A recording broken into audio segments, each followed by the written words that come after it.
praise the Lord. Hallelujah. Louder praise the Lord. Hallelujah. Somebody shout a big hallelujah. Hallelujah. Amen. Amen. Welcome to our Sunday service. Happy 4th of July. The Lord bless you. Join us in the holy worship. Amen.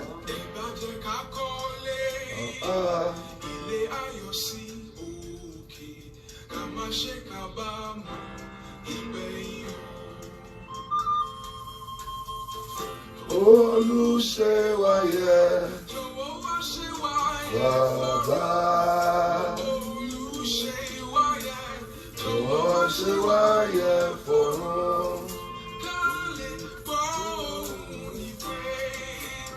oṣù kálẹ̀ sí ọdún kí o Bàbá wa.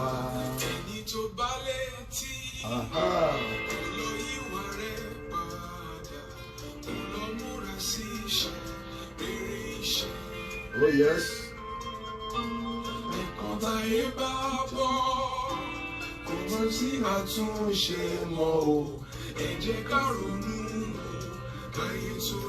Ẹ jẹ́ á ronú pẹ̀lú orin tí a ń gbọ́ yẹn.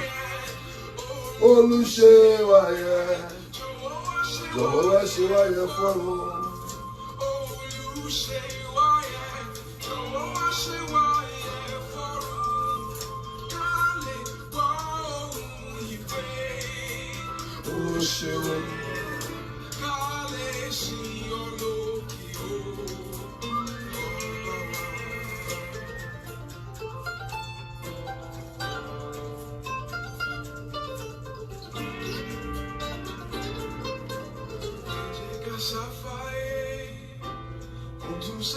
Nínú rẹ̀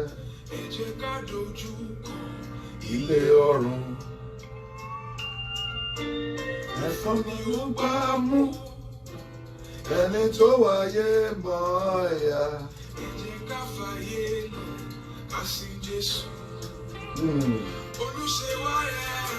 Olúṣewáyé jọ̀wọ́ wá ṣe wáyé fọ̀run.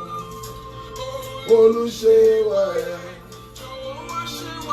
bàbá mi.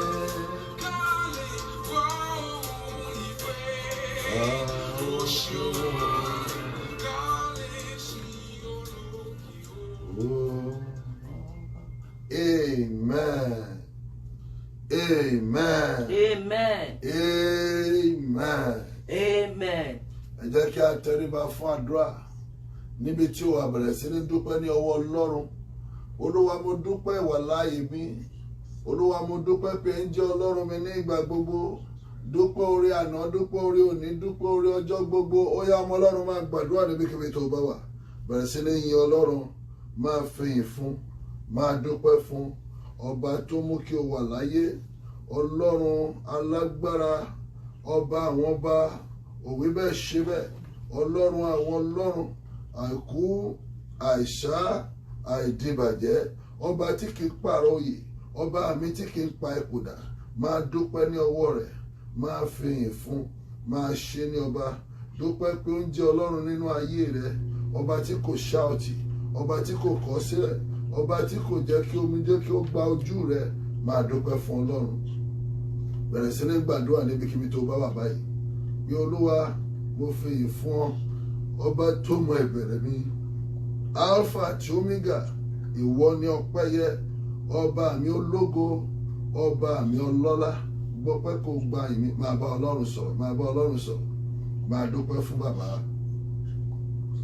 máa dúpẹ́ fún, máa dúpẹ́ fún. Yẹn lógo, yẹn lógo.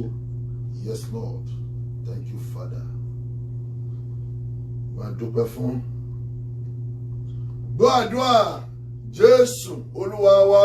Àmín, àmín, àmín lórúkọ Jésù. Ó ṣeun o bàbá, ó ṣe o Jésù, ó ṣeun o bàbá,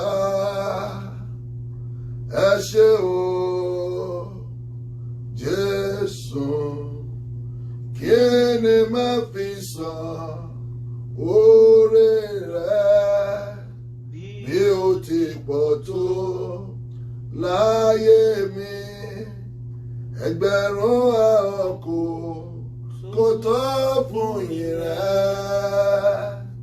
Ó ṣé o Bàbá. Olúwa gba ọpẹ́ wa. Àmín Jésù. Olúwa gba ìyìn wa.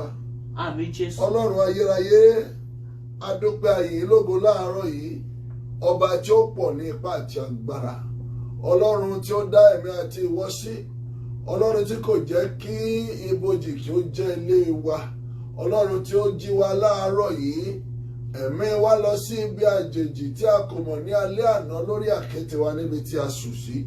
Ó wù bàbá mi nínú àánú rẹ̀, ó tún fọwọ́ kàn wá. Bí ilẹ̀ ti mọ́ lówùúrọ̀ yìí, a jí kúrò nínú oorun wa. Ògo ni fún orúkọ Ọlọ́run wa lókè. Àmín. Hallelujah. Olúwa gbọ́ ọpẹ́ wa. Àmín Jésù. Olúwa gba ìyìn wa. Àmín Jésù. A dúpẹ́ pé a jí sí ìlàlà ìtọ́jú òní. Àlà ojú wa ó ṣe é ríran. A gbé ọwọ́ wa ó ṣe é gbé. A gbé ẹsẹ̀ wa ó ṣe é gbé. Kò sí ẹ̀yà ara wa kan tó daṣẹ́lẹ̀. Bàbá gba ọpẹ́ wa. Àmín Jésù. Ọmọ gba ọpẹ́ wa. Ẹ̀mí mọ́ gba ìyìn wa. Àmín Jésù. A lọ nínú ọ̀rọ̀ yìí láàárọ̀, Olúwa máa bá wa lọ. Àmín. Jáfà àti Omega wa. Àmín. Orísun ọ̀rọ̀ náà kò máa sọ láti ọ̀dọ̀ yìí wá. Àmín Jésù. Ìgbà kékeré tí a ó lò yìí, Ọlọ́run alààyè ẹ darapọ̀ mọ́ wa. Ògo ni fún orúkọ yín. Hallelujah. Jésù Olúwa wa. Àmín. Àmín. Àmín lórúkọ Jésù. Hallelujah. Hallelujah. Hallelujah. Hallelujah. Hallelujah. Hallelujah. Amen. Amen. A kí gbogbo àwa ọmọ Ọlọ́run káàkiri àgbáyé. A kí wa pé a káàbọ̀ sínú ìsìn ọjọ́ ológo èyí tí a ń ṣe ní òní. Èní jẹ́ ọjọ́ kan pàtàkì nínú ìlú Amẹ́ríkà èyí tí a wà yìí. Ó jẹ́ ọjọ́ èyí tí ìlú yìí gba òmìnira lọ́wọ́ àwọn amúnisìn. Ọjọ́ yìí jẹ́ ọjọ́ kan èyí tí ó ṣe pàtàkì fún àwọn ọmọ ìlú orílẹ̀-èdè Amẹ́ríkà. 4th of July is the day of independence. Àti ọdún tí Amẹ́ríkà dẹ̀ ti gba òmìnira yìí, wọn ò yá báramú orí jẹ sí Ọlọ́run nípa yíya ọjọ́ yìí sọ́tọ̀ láti fi ẹ̀mí ìmoore hàn.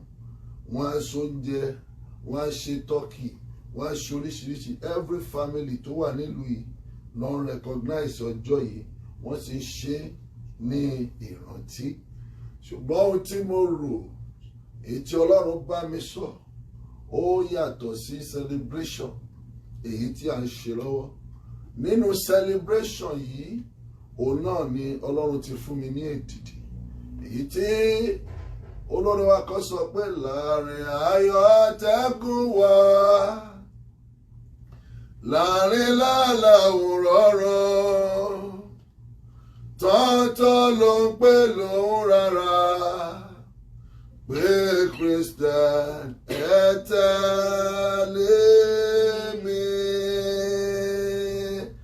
Láàrin ayọ̀ àti ẹkún wa, láàrin làálàá òun ìrọ̀rùn, tọ́tọ́ ni Jésù ń pè lóhùn rárá wípé Kristẹni ẹ tẹ̀lé mi. Ẹ̀yin ọmọ Ọlọ́run, ẹ wo ìlú Amẹ́ríkà yìí lọ dáadáa. Bẹ́ẹ̀ bá wo gbogbo ìgboro, ẹ rí kó dá. People are celebrating the 4th of July, Independence Day of United States of America. There is no year that they will forget that date. There is no year that they won't celebrate that date. Fireworks máa ń lọ lóríṣiríṣi. Ó kàn jẹ́ wípé mò ń gbọ́ lọ́dún kí wọ́n lè máa ṣe fireworks púpọ̀ torí variant èyí tó wà ní ìgboro. But it's the custom pé kàn celebrate. If the people of America can celebrate independence, how about Christians? Ìjẹ́ ọjọ́ tí ó mọ Jésù, ìjọ ń celebrate ọjọ́ yẹn. Hallelujah. Hallelujah. Ìjẹ́ ọjọ́ tí ó mọ Jésù, ìjẹ́ ò ń celebrate ọjọ́ yẹn. Ọjọ́ tí ó gba Ọlọ́run gbọ́ gẹ́gẹ́ bí olùṣọ́ àgùntàn rẹ. Ọjọ́ tí ó ní ìbápàdé pẹ̀lú Jésù gẹ́gẹ́ bí olúwa rẹ, ìjẹ́ ó ń celebrate ọjọ́ yẹn because that is supposed to be your own Independence Day. Oko ẹrú ni èmi àti ìwọ wà ní ìgbà kan rí.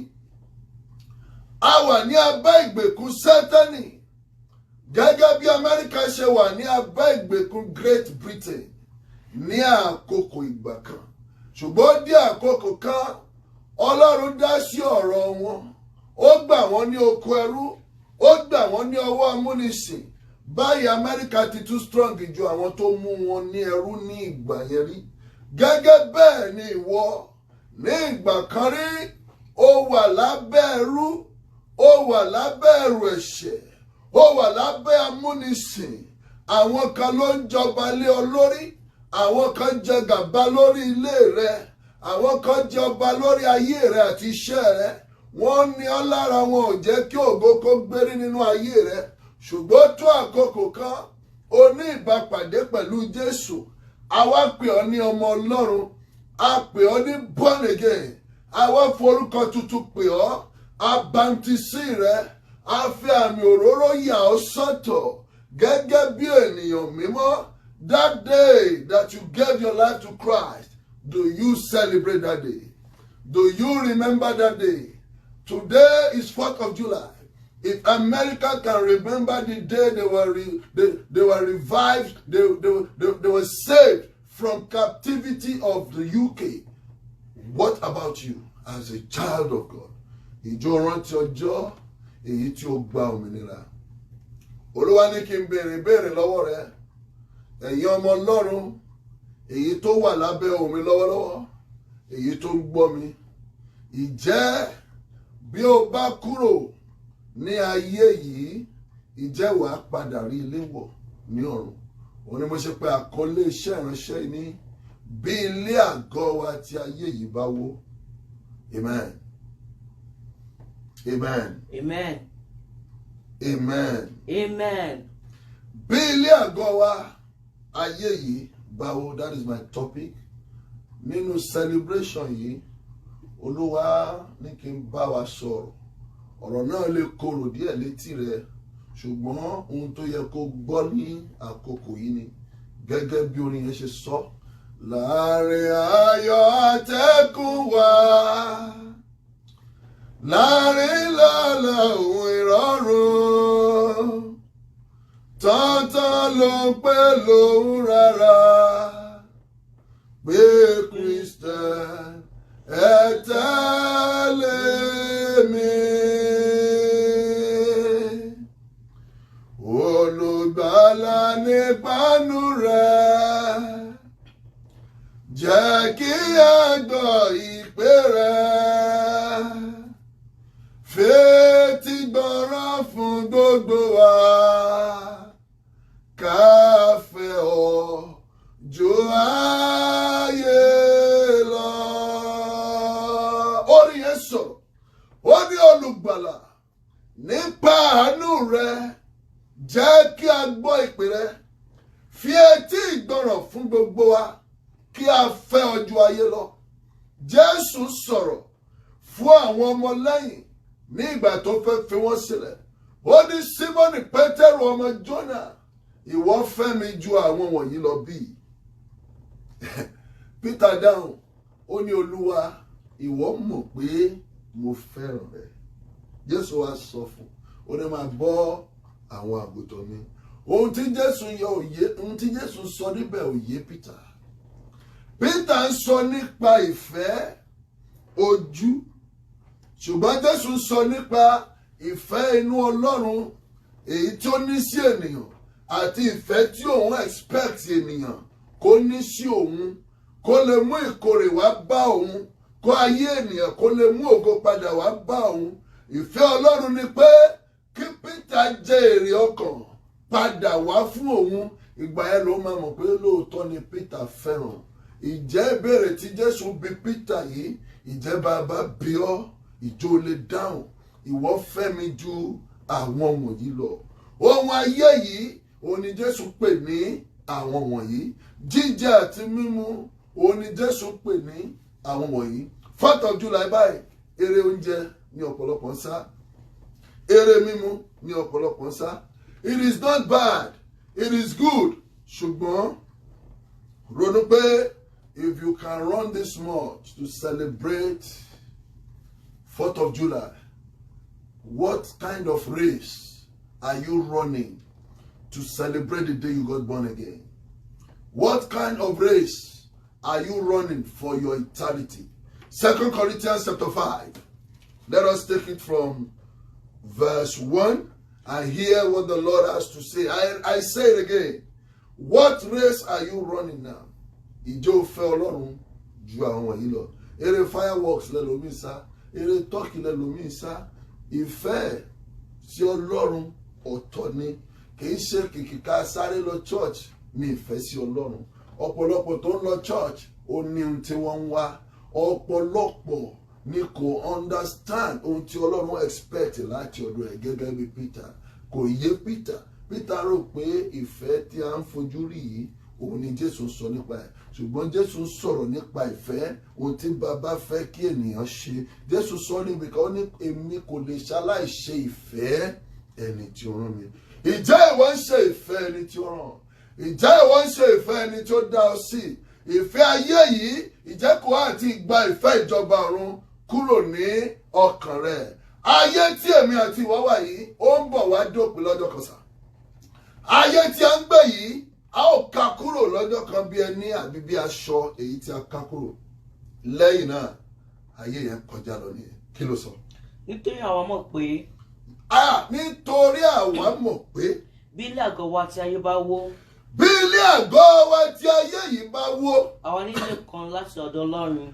A ní ilé kan láti ọ̀dọ̀ Ọlọ́run wá. Ilé tí a kò fi owó kọ́. Ilé tí a kò fi ọwọ́ kọ́. Tí ayérayé nínú àwọn ọ̀run. Somebody hallelujah.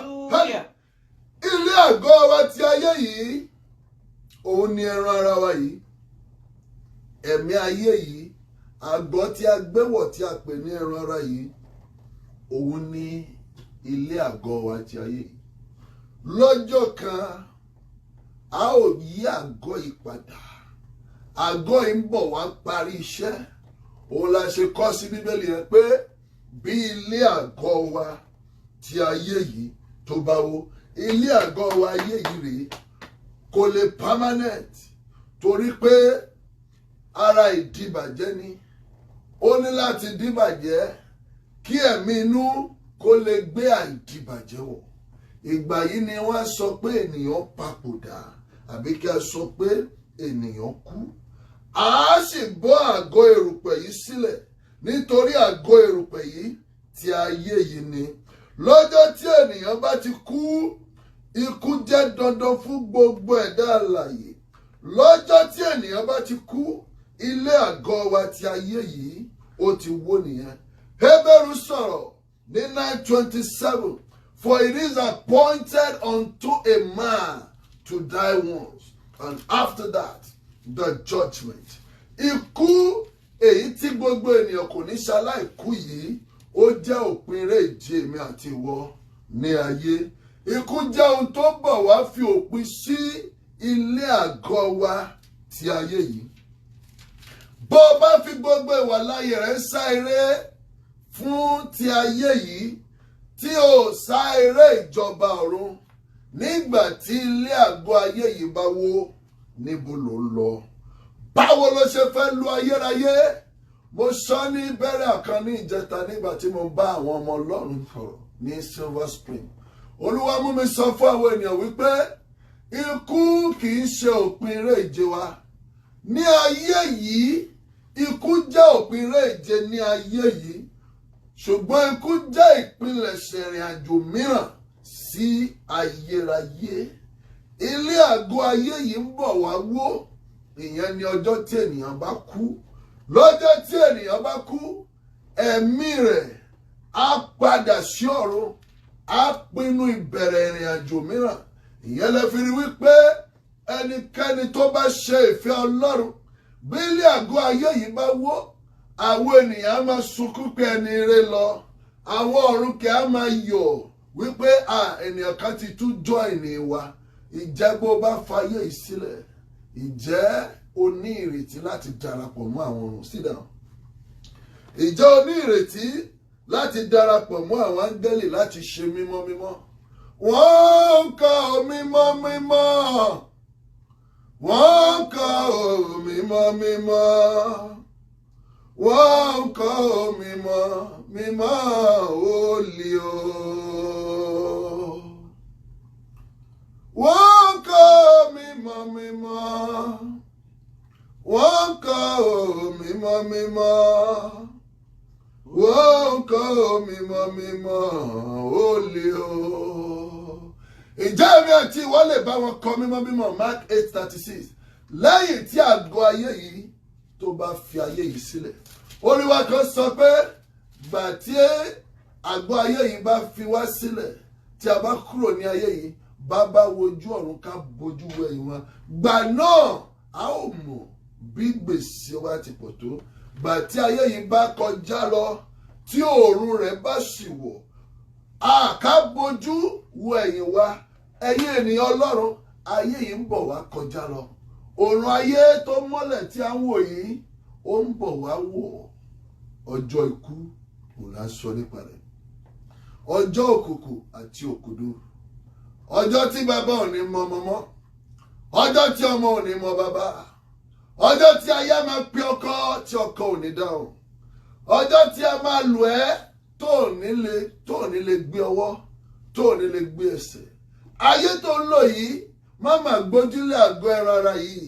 Má torí àgọ́ ara yìí, má torí ẹ̀ṣìwàwò sí Ọlọ́run. Bíbélì sọ pé ọmọ Ọlọ́run bá gbá etí ọ̀tún ẹ, kọ̀ tí òsì sí. Ìyẹn ni pé etí ọ̀tún àti etí òsì àgọ́ ayé yìí nìkan òun ló mọ̀. Bẹ́ẹ̀ ni ọba ti kú bọ́n bá gbá etí ẹ̀ ọ̀tún, ó máa kọ̀ tòsì sí immediately, torí wípé kò tún mọ̀ kankan mọ́, kò lè gbé apá, kò lè gbé ẹsẹ̀. Kí ló wá ń jà fún ní ayé yìí?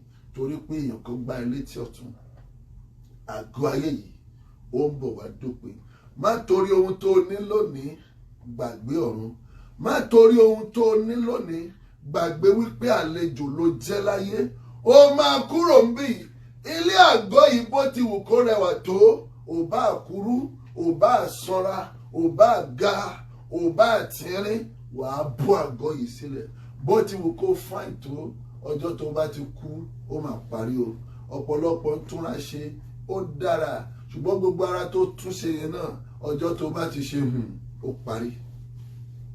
O ò tún lè ṣe makeup mọ́. Wọ́n máa ń ṣe makeup fókù, ṣùgbọ́n kò kí ń fi tiwọn, nítorí ẹ̀mí kò sí ń bẹ̀ mọ́. Nǹkan tó bá wù kán kùn sójú ẹ nínú pósí kò tó ní mínì mọ́sà, torí pé ilé àgọ́ yìí ó ti wó. Ṣùgbọ́n tọ́jú ọkùnrin ẹ̀mí yẹn. Má jẹ́ kí ìyà kó jẹ ọkùnrin ẹ̀mí yẹn, because oye ìtọ́jú àti oye oúnjẹ ẹ̀mí tí ó fún ọkùnrin ẹ̀mí yẹn ló máa mú ẹ dúró nínú ìrìn àjò ayérayé títí ìdájọ́ ńlá ní ìdájọ́ ìtẹ́ funfun yóò fi dé. Kí ló kà nínú ìwé Mark 8:36? Fún àwọn tó ń jayé ní ìjẹkújẹ, fún àwọn tí wọn ò rántí pé àjò ní ayé. Bíbélì sọ wípé nítorí pé èrè kí ni fún ènìyàn? Èrè kí ni fún ènìyàn? Bí ó ṣe gbogbo ayé. Bó bá jẹ èrè gbogbo ayé Tó sì yìí sọ ẹ̀mí rẹ̀ nù. tó sọ ẹ̀mí rẹ̀ nù. Tàbí kí ni ènìyàn ìbá fi ṣe pàṣípààrọ̀ ẹ̀mí rẹ̀? Hallelujah! Hallelujah. Kí ni wàá fi ṣe o? Kí ni wàá fi ṣe? Kí ló fẹ́ fi ṣe pàṣípààrọ̀ ẹ̀mí rẹ̀? Kí ni wàá fi ṣe o? Kí ni wàá fi ṣe? Kí ló fẹ́ fi ṣe pàṣípààrọ̀ ẹ̀mí rẹ̀? Nígbà tó lọ́jọ́ bá dé tí pé kẹ́yìn bá sì dúró o. Kí ni wàá fi ṣe o? Kí ni wàá fi ṣe o? Kí ló fẹ́ fi ṣe pàṣípààrọ̀ ẹ̀mí rẹ̀? Amen. Amen. Ẹ gbọ́ lọ́jọ́ náà bó bá ti papòdà. Má torí ayé yìí ba ọ̀rọ̀ rẹ̀ jẹ́. Kò sóhun tó fẹ́ fi ṣe pàṣípààrọ̀ ẹ̀mí ẹ̀. Lọ́jọ́ tó bá ti kú sà, owó tó ní ò lè ṣe pàṣípààrọ̀ ẹ̀mí ẹ̀. Ilé tó kọ́ kò lè ṣe pàṣípààrọ̀ ẹ̀mí rẹ̀. Jésù sọ fún wa nípa ìtàn lọ́rọ̀. àti Lásárù má pàdé o ọlọ́rọ̀ kú Lásárù kú nígbà tí Lásárù wà láyé ó jẹ ìyà máa jẹ Lásárù ó ní egbò ojú ẹ̀rí máa bo ebi pa ó tálákà kò ní nǹkan kan ṣùgbọ́n ó ní ọlọ́rọ̀ ní ohun gbogbo ó wá gbàgbé pé ilé àgọ́ ayé yìí ń bọ̀ wá wó ní ọjọ́ kan ó jayé wàdùwàdù ó jayé ìjẹkújẹ kò rántí ọmọlàkejì ó gbàgbé òfin mẹ́wẹ̀ẹ̀wá tí Mósè fún wa èyí tí Jésù summarize di méjì wípé rántí orúkọ Ọlọ́run ẹlẹ́dàá rẹ kí o sì máa ṣe ní ìgbà gbogbo èkejì sì dàbí rẹ̀ fẹ́ ọmọlàkejì rẹ gẹ́gẹ́ bí ara rẹ àtòfin kínní àti èkejì kò sí ètò ọlọ́rọ̀ pamọ́ ó ṣàǹjẹ ohun nínú ọlá ṣùgbọ́n lọ́jọ́ tí ilé àgọ́ ayé yìí wó sà ohun gbogbo tí ọlọ́rọ̀ ní ó dópin ó wá kù ọlọ́rọ̀ àti ìṣẹ̀dá rẹ̀ oye oúnjẹ ẹ̀mí tí kò fún ọkàn rẹ̀ ní ìgbà yẹn ìyà ẹ̀ wá jẹ́ ní ìjọba ọ̀run lọ ó wà nínú oró iná Lásárù tí ebi ayé pa ṣùgbọ́n fún ara rẹ̀ ní oúnjẹ ẹ̀mí èyí tí olórí wa kọ sọ wípé bẹ́ẹ̀ bí ayé tilẹ̀ pa mí Jésù ti bọ́ mi Jésù fi mánà run bọ́ mi o hallelujah. Lásárù wà lóko àyà Abrahamu àwa ṣí ọlọ́rọ̀ lójú ó rí Lásárù níbi tó jókòó sí gbogbo owó tí ọlọ́rọ̀ ní yẹn kò lè fi ṣe pàṣípàrọ̀ ẹ̀mí ẹ̀ gbogbo ilé tí ọlọ́rọ̀ ní kò lè fi ṣe pàṣípàrọ̀ ẹ̀mí ẹ̀ gbogbo mọ́tò kẹ́tẹ́kẹ́tẹ́ ràkúnmí kò lè fi ṣe pàṣípàrọ̀ ẹ̀mí ẹ̀ kí ló fẹ́ fi ṣe kí ló fẹ́ fi ṣe o kí ló fẹ́ fi ṣe pàṣípàrọ̀ ẹ̀mí rẹ̀ gbogbo tó ń lé láyé yìí náà ló jẹ́ kó gbàgbé ọlọ́run rántí pé ilé àgọ́ yìí ń bọ̀ wá wò ohun gbogbo tó ń lé iṣẹ́ owó ọrọ̀ ọlà ó ń bọ̀ wá dópin lọ́jọ́ tí ilé àgọ́ ìbáwó mo rí àwòrán kan wọ́n wá ya skẹ́lẹ́tì olówó mẹ́ta wọ́n ya skẹ́lẹ́tì tálákà mẹ́ta gbogbo skẹ́lẹ́tì yẹn wọ́n di same dédé ńlá di same o lè mọ skẹ́lẹ́tì olówó yàtọ̀ o lè mọ skẹ́lẹ́tì tálákà yàtọ̀ kí là ń bá ka kí làwọn ayé mọ̀ ìyà fún ọ kí làwọn ayé mọ̀ ìyà fún 1 John 2:15 kí làwọn ayé mọ̀ ìyà fún ọ kí làwọn ayé mọ̀ ìyà fún bá lówó lọ́wọ́ àmì àkú bá ò ní rárá àmì àkú kí là ń wá ayé ò mọ̀ ya fún èrè kí ló jẹ́ bó o bá jẹ èrè gbogbo ayé yìí tó sọ ẹ̀mí rẹ̀ nù ará àti ọ̀rẹ́ sáàsálà fún ẹ̀mí rẹ̀ báyìí kó o má bàa sọ̀rùn nù tètè ronú ara rẹ̀ 4th of July bó ṣe ń celebrate ẹ̀ ìwọ náà lọ máa celebrate ọjọ́ tó pàdé Jésù di èyí tí ìwọ ní mú ṣiṣẹ́ kó má bọ́ ní ọwọ́ rẹ̀ má ṣe wo ayé yìí má torí ayé yìí kò gbàgbé ọ̀run Rẹ̀mílẹ́kún kọrin pé má ṣe torí adùn ọ̀run fìyà jẹ mí láyé má ṣe torí adùn ayé yìí gba paradíṣe lọ́wọ́ mi èyí jẹ́ ìṣòro ọ̀pọ̀lọpọ̀ wa ọ̀pọ̀lọpọ̀ ti torí adùn ayé yìí ó ti gbàgbé paradíṣe wọ́n ti torí ìgbádùn ayé yìí wọ́n ti gbàgbé paradíṣe 1 John 2:15 ẹ má ṣe fẹ́ràn ayé ó ní olùfẹ́ ẹ má ṣe fẹ́ràn ayé tàbí ohun tí ń bẹ nínú ayé tàbí ohunkóhun tí ń bẹ nínú ayé kẹ́ni bá fẹ́ràn ayé. gbọ́ mi má ṣe mistake túmọ̀ ọ̀rọ̀ Ọlọ́run sí òdì Ọlọ́run ò ní kó má fẹ́ràn mọ́tò Ọlọ́run ò ní kó má fẹ́ràn kọ̀ǹpútà Ọlọ́run ò ní kó má fẹ́ràn amenities tó wà ní ayé ohun tí Bíbélì sọ ni wípé ọ̀tọ̀ ni kí a nídìí mọ́tò ọ̀tọ̀ ni kí a ní ojú kòkòrò mọ́tò méjèèjì yàtọ̀ sí ara wọn. You need some things that are essential commodities for you. But some people, ojú kòkòrò wọn, they want to acquire everything. ẹ má ṣe fẹ́ràn ayé tí a ń sọ ni pé ó ní ẹ má ṣe fẹ́ràn ayé tàbí ohunkóhun tí ń bẹ nínú ayé. Èyí ni wípé àwọn nǹkan kan wà tí àwọn ènìyàn máa ń ṣe ní ayé gẹ́gẹ́ bí ọmọ Ọlọ́run kò tọ́ sí ọ. Àwọn nǹkan kan wà tí ènìyàn ń lé ní ayé kò tọ́ sí ọmọ Ọlọ́run. Dáníẹ́lì ní ìgbèríko Bábélì wọ́n sọ wípé ẹ kó wọn, ẹ fi wọ́n pamọ́ sí ilé kan, ẹ máa fi oúnjẹ àdídùn bọ́ wọn kí a tó lè fi wọ́n hàn níwájú ọba. Ṣùgbọ́n Dáníẹ́lì sọ wípé oúnjẹ àdídùn ọba kò tọ́ sí wòlíì Ọlọ́run o. Ó yára ìsọ́tọ̀, kò jóúnjẹ àdùn ọba. Nígbà tí ọjọ́ máa dé tí wọ́n kó gbogbo wọn síwájú ọba, Dáníẹ́lì ló lẹ́wà jù. Ẹ̀mí títayọ yọ lára ẹ̀ láì jẹ oúnjẹ àdídùn ọba. Má dára rẹ pọ̀ mọ́ ayé yìí, má fẹ́ràn ayé. Àwọn tó ń mu gbó tí wọ́n mu ọtí àmupara wọ́n fẹ́ràn ayé. Sometimes people can be in their house with their wife and their children. Kọ́ndẹ̀ òkòkè ẹ mú red wine yẹn wá, ẹ jẹ́ ká fi jẹ meal. Sometimes kì í ṣe ẹ̀ṣẹ̀. Ìyẹn ò tí ì ṣe ohun tí a ń sọ pé ẹ má ṣe fẹ́ràn ayé. Ṣùgbọ́n ìwọ ó ti lo big stout mẹ́fà. Bó ṣe lò ń Baltimore, ó bọ́ sínú mọ́tò. Ó drive wọ Maryland. Wọ́n tún fún ẹ ní another Heineken mẹ́rin, ó tún gbé lura. Ìwọ ẹ̀kan náà ló tún mu Corona. Ìwọ náà ló tún gbé NSCC. Ó ti wọlú ayé tán. Ó ti fẹ́ràn ayé. Ohun tó wá fẹ́ràn yẹn á bẹ̀rẹ̀ sí ní tiẹ̀. Wàá padà ṣìṣọ́, wàá padà ṣìṣe. Ohun tí à ń sọ nìyẹn. Ẹ má ṣe fẹ́ràn ayé tàbí ohunkóhun tí ń bẹ nínú ayé. Torí at the end of the day, big stout mẹ́fà yẹn, Heineken mẹ́rin pẹ̀lú Corona, pàtó bá mú tọ́tọ́ bá jẹ́ bóyá church, ẹ̀sà ò ní lè lọ. Ò ní lè lọ. Bó ní tó ń ṣe church tẹ́lẹ̀ wá cancel ẹ̀ lọ́jọ́ yẹn, o ti ń pa ìṣẹ̀dá rẹ̀ lára nìyẹn.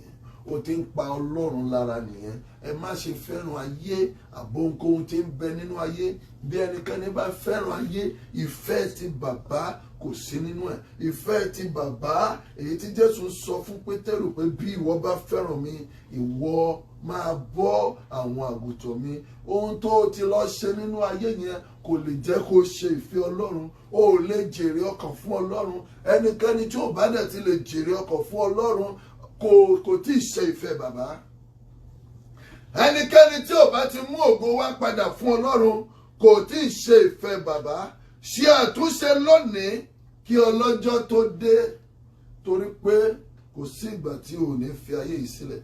You have a limited time. What are your priorities now? Kí làwọn ohun tó gbé ka iwájú rẹ èyí tí ò ń lé? Kí ni àwọn nǹkan kan náà èyí tí ó gbé ka àyà rẹ, èyí tó mọmú láyà ẹ, èyí tó ń tì ọ́, tó fẹ́ jẹ́ kó gbàgbé Ọlọ́run? Bá mi wá ìwé orin CMS yẹn. Ẹ̀yin ènìyàn Ọlọ́run, kí lohun náà èyí tó tóbi ní àyà rẹ in the box? Kí lohun náà èyí tí o gbé sí ọkàn àyà rẹ, èyí tí ò jẹ́ kí èmi àti ìwọ kí a tẹ̀lé Jésù? Kí lohun náà èyí tí a ń celebrate tó jẹ́ number one priority wa, èyí tó ń pa Ọlọ́run lára? Kí ni priority ẹ ní ayé? Begin to check your priorities today. If your priorities are not bringing glory to the Lord, then you have a problem. If your priorities does not glorify God, you have a problem with your Creator. It is not too late, my brother. It is not too late, my sister. Remember, ilé àgọ́ yìí ó ń bọ̀ wá wó ní ọjọ́ kan. Lẹ́yìn tó bá wó, tèmi àti ìwọ bá lọ, kí la fẹ́ lọ jíyìn ní ọ̀run? Ìwé oníwàásù ó bá èmi àti ìwọ sọ̀rọ̀ ní chapter 12. Èmi àti ìwọ tí ìgbẹ̀yìn ayé dé bá. We celebrate 4th of July, but do you celebrate the day you met Christ? Have you even met Christ? Ẹlòmíì alọ́mọ Ọlọ́run lòun, alóhun born again. Ọjọ́ wo ló born again? Ọjọ́ wo ló di àtúnbí? gbogbo ẹni di àtúnbí wọ́n máa ń mọ̀ tí ọjọ́ tí àwọn di àtúnbí. Tó o bá ní déètì tó dàtúnbí ò tí ì dá nǹkan kan sà. Wọ́n bí mi sí church kò mí ìpò di àtúnbí o. Pásítọ̀ ni ẹ́, ta ló fi ẹ́ jẹ pásítọ̀? Ọjọ́ tó tòróró yẹn kọ́ lọ́jọ́ tó di àtúnbí. Ọjọ́ àtúnbí ọ̀tọ̀, ọjọ́ tó ta òróró sórí ọ̀tọ̀.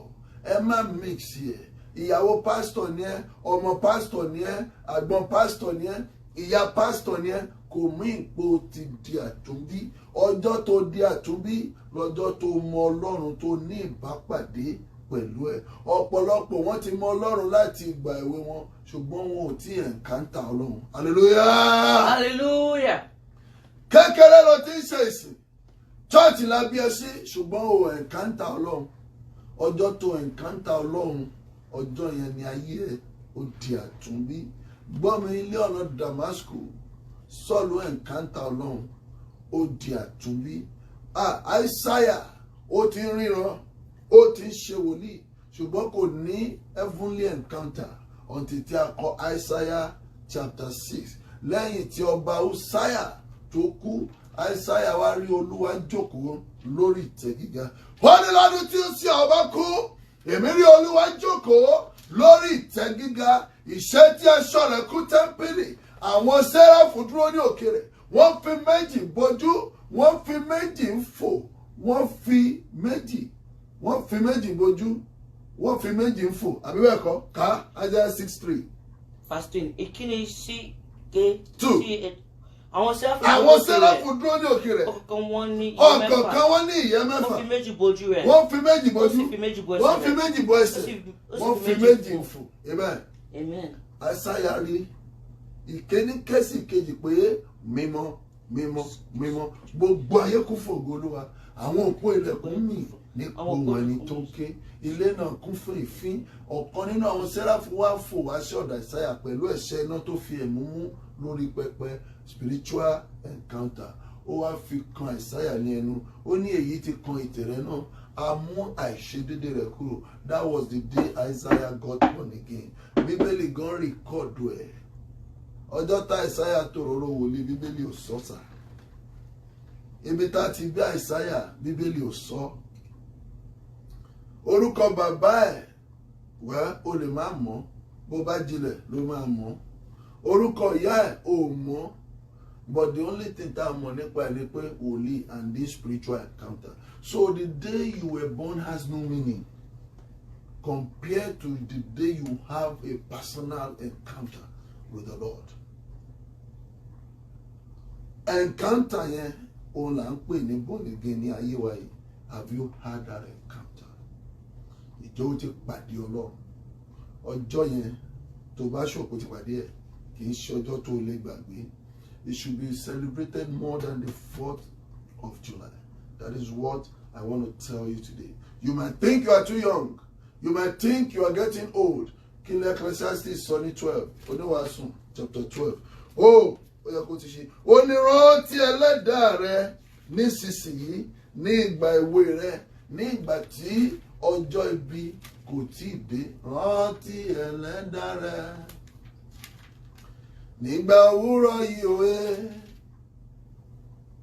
Rántí ẹlẹ́dàá rẹ o nígbà òwúrọ̀ yìí òwe. Nígbà tí ọjọ́ ibi kò tí ì dé o. Rántí ẹlẹ́dàá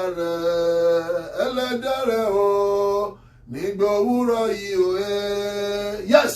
Rántí ẹlẹ́dàá rẹ nísinsìnyí. Rántí ẹlẹ́dàá rẹ nísinsìnyí. Ní ọjọ́ ìwé rẹ. Ní ọjọ́ ìwé rẹ. Nígbà tí ọjọ́ ibi kò tí ì dé. Nígbà tí ọjọ́ ibi kò tí ì dé. Àti tí ọdún kò tí ì súnmọ́ ẹ. Tí ọdún kò tí ì súnmọ́lé. Nígbà tí wọ́n wí pé.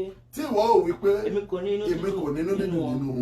Nígbà tí òru àtàbí ìmọ́lẹ̀. Nígbà tí oòrùn tàbí ìmọ́lẹ̀ tàbí òṣùpá tàbí àwọn ìràwọ̀ kò ti sú òkùnkùn. Kò tí ì sú òkùnkùn. Àti táwọn sánmà kò tí.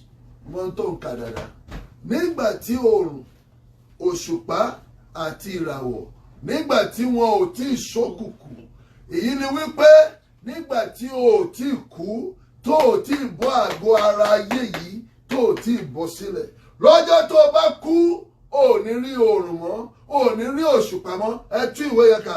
Nígbà tí oòrùn tàbí ìmọ́lẹ̀ tàbí òṣùpá tàbí tàbí àwọn ìràwọ̀ ìràwọ̀ tí ṣú òkùnkùn nígbà tí wọn ò tí ì ṣókùnkùn.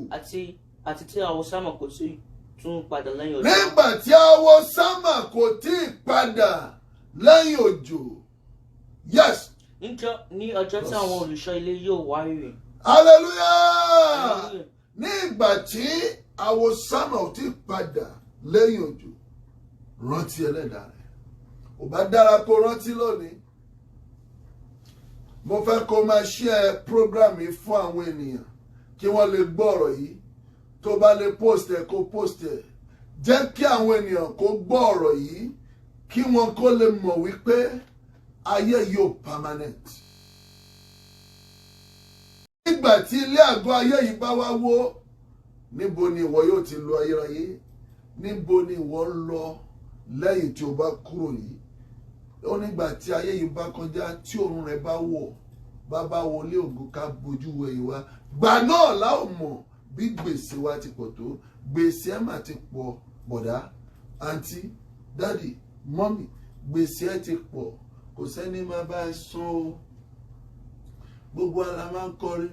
Ó fún mi lédìdí, gbèsè láti mo jẹ.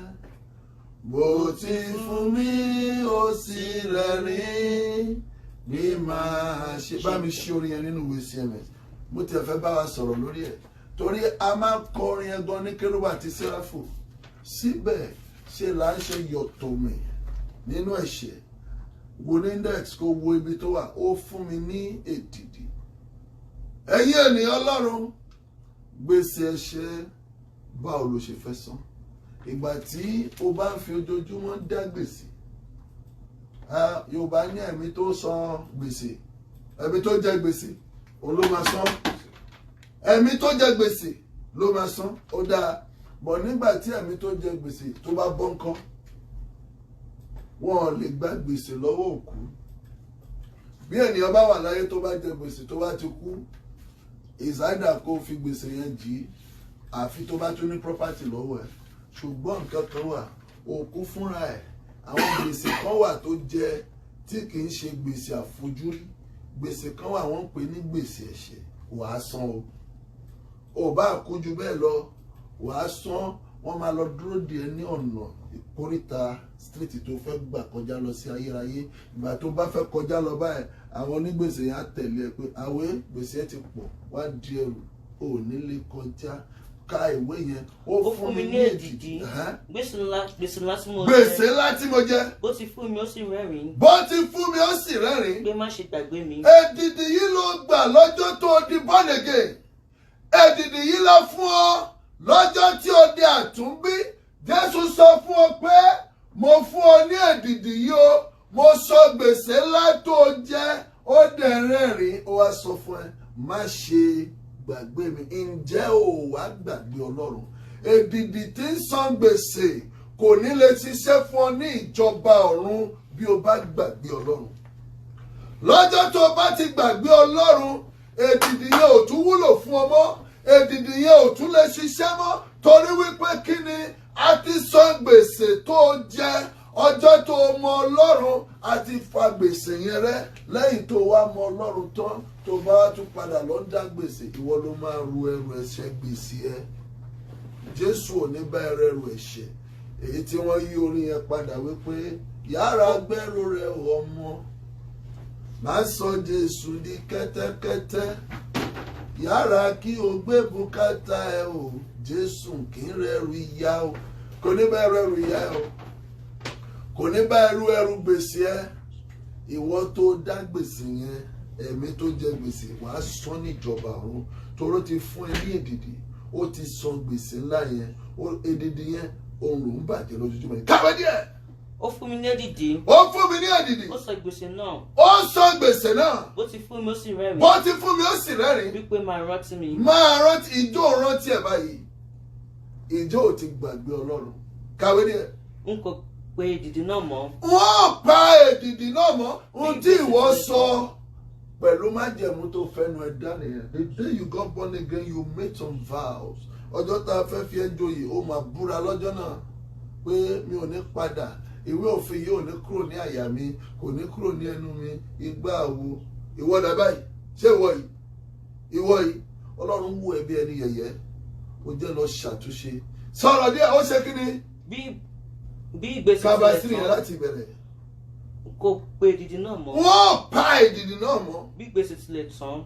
Bí gbèsè tilẹ̀ tán. Ó sọ ìfẹ́ ẹni tó san. Ó ń sọ ìfẹ́ ẹni tí ó san gbèsè náà fún mi.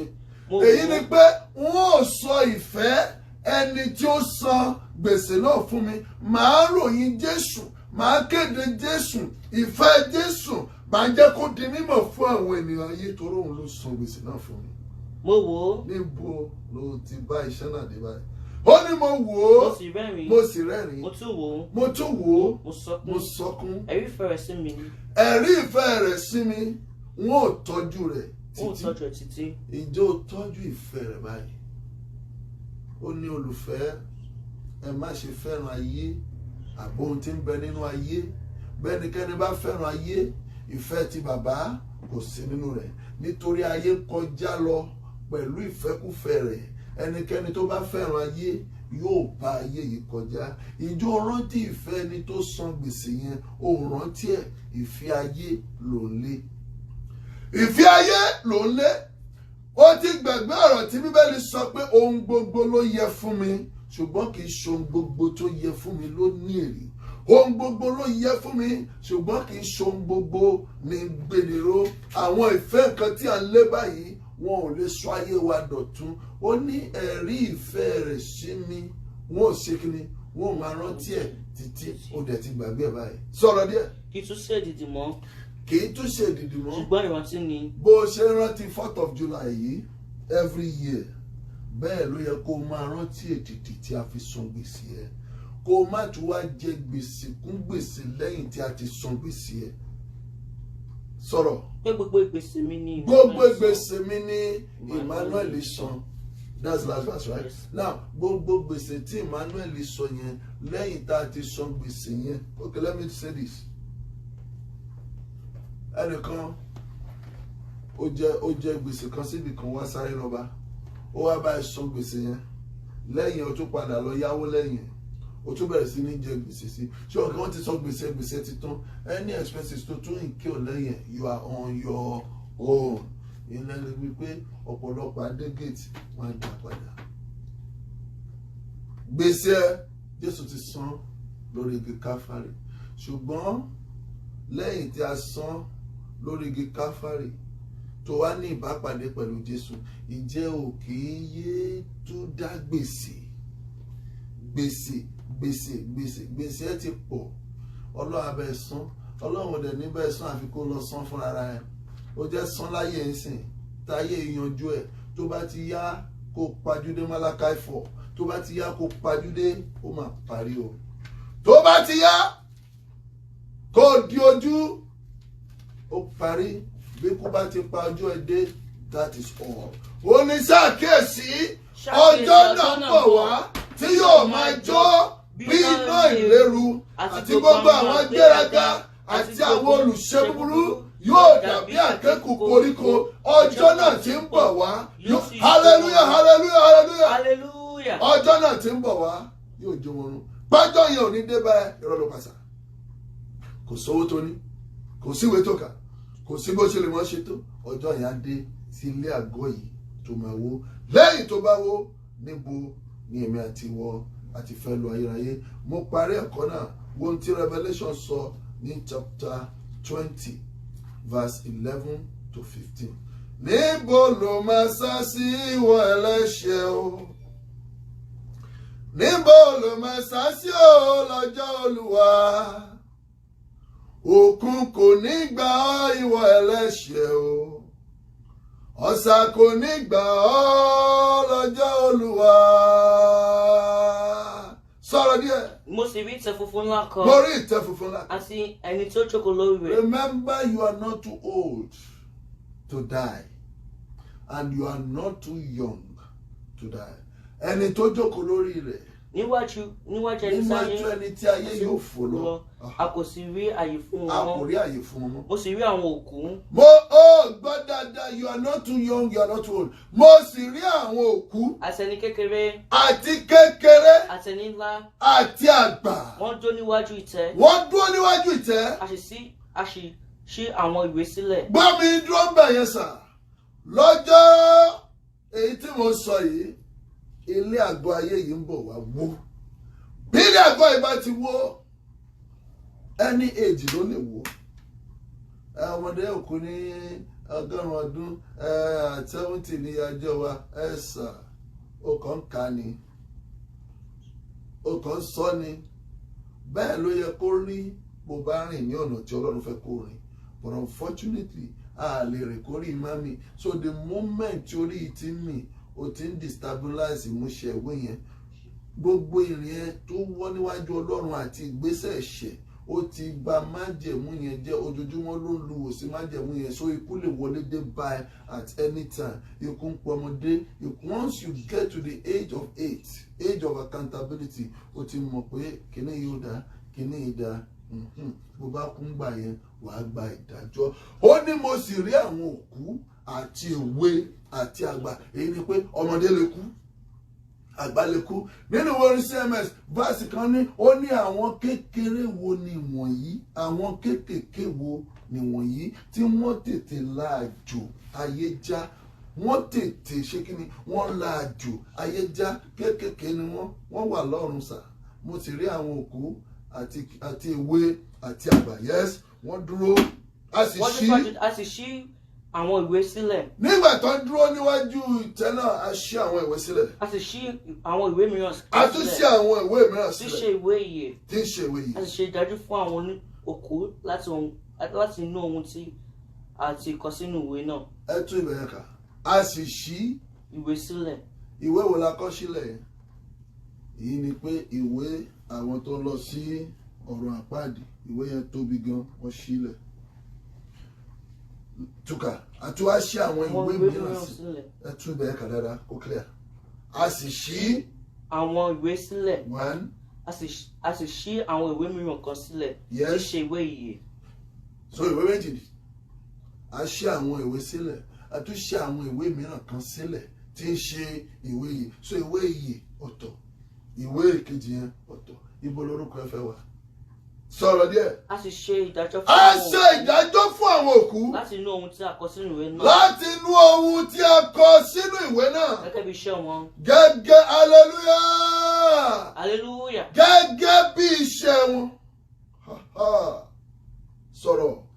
Òkú sì jọ̀wọ́ òkú tí ń bẹ nínú rẹ̀. Òkun, àwọn tó kú sí òkun, gbogbo wọn, a jọ̀wọ́ wọn. Gbogbo àwọn torí tó kú sí accident tí wọ́n jóná yẹn, bọ́dì wọn máa padà, wọ́n á dúró bí ènìyàn ní ọjọ́ tí a ń sọ yìí.